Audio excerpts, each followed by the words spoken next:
Good evening, ladies and gentlemen of Nye County. This is the third Tuesday of the month, January 17th. So it's time for Chuck Augustin and Tom Gibson to do the Nye County show. However, Tom Gibson is missing in action. My friend and attorney, the ever astounding Tom, must have forgot or got involved in a court thing. So once again, I'm going to wing it, and I don't have a clue what we're going to talk about. I'll leave it up to the call-ins. I have had a couple of interesting phone calls today, but I'm not going to give it away. I'll wait and see if the people that actually called me, in fact, called me tonight on the show as they promised. Let me start off with a bunch of news I have from over the last month. Basically, I wake up in the morning, I get on the computer, and I start looking at all this stuff until bedtime, and then I read a book and go to sleep, and that's my day. So I'm constantly looking at these articles and information from across the country and the world, really, and picking out the things I want to store in my computer and things I want to give to the flagman.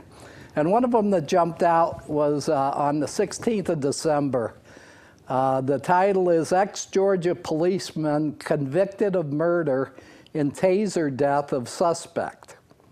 A former Georgia policeman was found guilty of murder on Friday in the death of a suspect shocked repeatedly with a taser while handcuffed, media reported, in a rare criminal prosecution and conviction of a law enforcement officer for a stun gun-related fatality.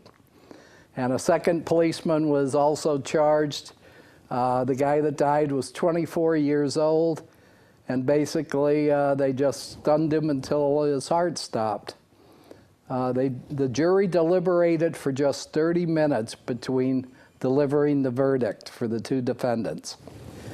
And this one in particular saddens me because a friend of mine, Robert Smith, was tased repeatedly here in Pahrump. This is going back maybe 10 years. But he used to come to meetings I used to have at a store back in about 2008. And we'd talk about these different things. And Bob Smith was just devastated by what they had done to him and tried like heck to get justice. And even though I believe he did get a court settlement, he never attained justice, and he passed away from cardiac problems. So that message and article is dedicated to Bob Smith, and I only wish I could have done something to help him out back then. Ray, got you on the phone, buddy. Yeah, Ray the Flagman. You're talking about Bob Smith. He settled for $200,000 out of court. The judge who was like negotiating it was a federal case, happens to be, I believe, was the governor now. Exactly. And he settled for $200,000, and the lawyer took $100,000. A lawyer out of Chicago, I believe. And Bob Smith refused to take his $100,000. He tried to like reopen the deal, but they wouldn't let him do it. So when he passed away, that $100,000 was still in the lawyer's office in Chicago, and I think Jeanette, his widow, probably got it after he's deceased. But he was tasered 5 times, and one of the times he was on the ground, one of the badges said, "Squirm, worm, squirm," again, and that's when his heart stopped. And then they revived him, but I mean, it was amazing that he lived through that experience. And if I remember, he called 911 because his wife was having a medical episode, and he had to get help trying to get her out of a bathtub, and he called 911. They come and they tased the heck out of him. Yeah, that's right. He was outside, and I guess he had his back to him and his hands behind his head because they ordered him, and he used the F word, and they got insulted, and that's what they did. Yep. And so, I mean, this is just shows how out of control. And like just like you mentioned about the other incident with cops, shooting people, it's got to stop someplace. People got to recognize that we've given people the position of power, and it's being abused on a daily basis. And until the average citizen realizes that, we're in big trouble, because a lot of people just think, oh, they've got this little altar and they worship the badge. No, these people are our servants, and they're supposed to help us and pay attention to our needs and not abuse us for whatever reason. And that's just me talking, the flag man. I'm right there with you, buddy.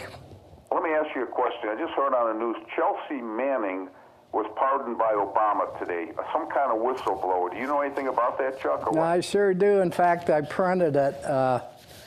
I'll give you all this Thursday, but if I can find it, he was pardoned. He's basically getting out in a month or two.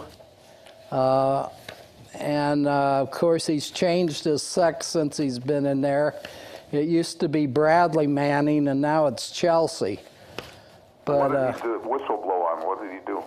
well, he was the guy that I think he was in the Air Force, and he sent a bunch of video from the Iraq and Afghanistan wars to WikiLeaks, and they published it, and it was very sensational. One of the main things I remember is they had footage of a helicopter blowing the crap out of like 12 people, thinking they were terrorists, and they weren't terrorists, they were civilians, and 2 of them worked for Reuters. So it became really a major influence in the anti-war movement. Well, the guy from WikiLeaks said he would turn himself in. He would come back to the States if Manning was pardoned, but now they're kind of like waffling on that because I think he's being he said that, and now maybe he won't do it. What's his name? Assange. Yeah. So we'll see what happens there. But McCain was on TV saying that this Manning should not have been pardoned, so I don't know any of the details, but it's just interesting. I just watched it on the network news, which I know you don't like to watch network news because it's completely biased against the truth. We know that.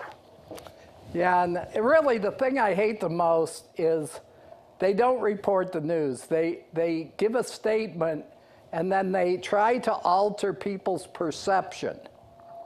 And that's why I hate to watch any news. I much prefer looking at data without all the rhetoric, and that allows me to use my mind, which so few people do anymore, I think, and really make my own judgment of what's going on instead of someone, mind controlling. Well, my experience with you is you are a wealth of information. You've helped me out so much with your different printouts and everything else. It keeps me reading like crazy. I don't read real good because I got to kind of close one eye, but I appreciate it, and I want people to know that what you say, I mean, you really delve into it and you get the facts, and so it's well appreciated by the flagman. I'm going to open up this line for somebody else, and I'm sure they're all waiting in line. I just happen to beat them all. So, and you don't have a co-host tonight? What's going on here? Don't know. I just had that feeling. I didn't send him an email reminding him, so he's kind of senile. Yeah. All right, I'm going to watch the rest of the show and let the people start calling in. Yeah, okay. Have a good night, buddy. Keep Thanks, the faith, sir. power to people. Thank God we saved the Tigers, and we saved them twice. Black man, over and out. Right on. Okay, that's always great to hear from the flagman, and talk about a guy. I'm planning to build a statue for him, but I don't want him to go until I do. So hopefully I'll organize it and someone else will build it. One of our favorite shows is The Postman with Kevin Costner. And at the end of the movie, they had built a statue for the postman because he more or less led the people to freedom over the exploitation of bad generals and things like that. It's a great movie if you've never seen it. But we definitely got to get a statue for the flagman. So let me go on with some of the information I go over on a daily basis. Food stamps. There was an article, again, pumping up the fact that 1.9 million people were dropped from what they call the SNAP program, which is a politically correct word for food stamps, in September of 2016. The problem is that left 43,500,000 people on food stamps. So when they say the economy's doing great, surprise, surprise, that's all BS. 1 out of 3 American households can no longer afford rent, food, and transportation. The biggest rise in expenditures comes from rising housing costs. Lower income renters spend half of their incomes on rent. This is not typical. What happened in 2014 and 2015 is that the bailouts have finally come home to roost.